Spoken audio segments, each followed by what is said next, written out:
Hello, I'm Dr. Attack. Today, I want to talk to you about boundaries in romantic relationships, because both in the therapy room and in everyday life, I see this very clearly.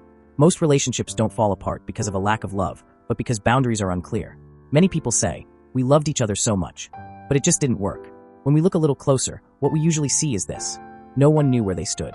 No one could clearly say what they were okay with and what they weren't. Over time, love slowly turned into resentment, exhaustion, and quiet anger.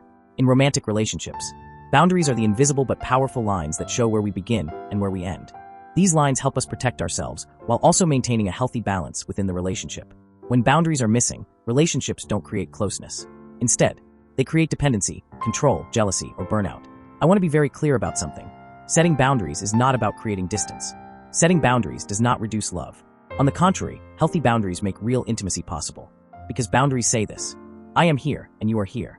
We are together, but we are not the same person. Physical touch, emotional sharing, money, time, sexuality, personal space, these are all boundary-related areas. There is nothing wrong with one person wanting frequent physical closeness while the other needs more personal space. The problem begins when these differences are never talked about. In a healthy relationship, people can say, this is how I feel. This is difficult for me. This is what I need. What makes a relationship healthy is not being the same, but being able to talk about differences safely. In relationships where boundaries are clear, people feel safer. Uncertainty decreases. Knowing what to expect helps the nervous system relax.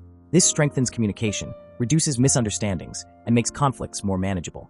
And perhaps most importantly, this happens. You don't lose yourself in the relationship. You can be us while still remaining me. But there is something very important to remember.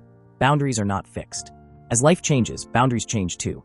Something you could tolerate at one point in your life may become difficult later on. When your workload increases, when you become a parent, or when you feel emotionally more fragile, your needs naturally shift. And this is completely human. The problem is not that boundaries change. The problem is not noticing the change or not expressing it. Many people do the same thing. They feel uncomfortable but say nothing. They suppress it. They accumulate resentment. And one day, they explode over something very small. What's healthier is being able to say, it used to be okay for me, but right now this is hard. Unhealthy boundaries usually show up at two extremes. Some people have very rigid boundaries.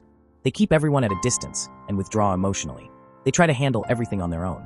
As a result, the relationship stays superficial. Others do the opposite. Their boundaries are overly porous. They try to please everyone, can't say no, and constantly put their own needs last. Over time, they become exhausted. Anger builds up inside, but they don't know how to express it. Healthy boundaries exist somewhere between these two extremes. So why is it so hard for people to set boundaries? Often, it's because of a fear of rejection. If I say no, will they stop loving me? If I object, will I be abandoned? Some people overadapt in order to be loved. They minimize their own needs and prioritize the other person.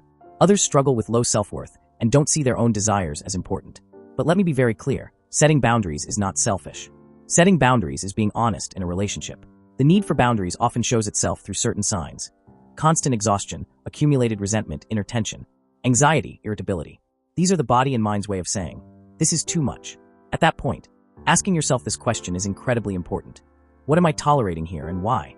To create healthy boundaries, you first need to recognize your own needs. Then, you need to express them at the right time, calmly, and without blaming. Instead of saying, you always do this, being able to say, I feel uncomfortable when this happens. And the most critical part, when a boundary is violated, you need to follow through with the consequence you've set. Otherwise, the boundary remains just words. It doesn't exist in the relationship. Today, we also need to talk about digital boundaries. Phones, social media, messaging apps. Asking for passwords, checking a partner's phone, expecting constant availability is often presented as care or interest. But digital boundaries are the foundation of trust. Trust is built through respect, not control. Finally, I want to say this. A healthy romantic relationship is one where independence and connection, closeness and autonomy exist in balance. Boundaries help us create that balance. When you give yourself space, you also make room for genuine closeness with the other person. Remember this. Boundaries do not weaken relationships. Healthy boundaries keep relationships alive. Thank you for listening. If you found this content helpful, I'd be very happy if you subscribed to my channel. I'll see you in the next video. Take good care of yourself.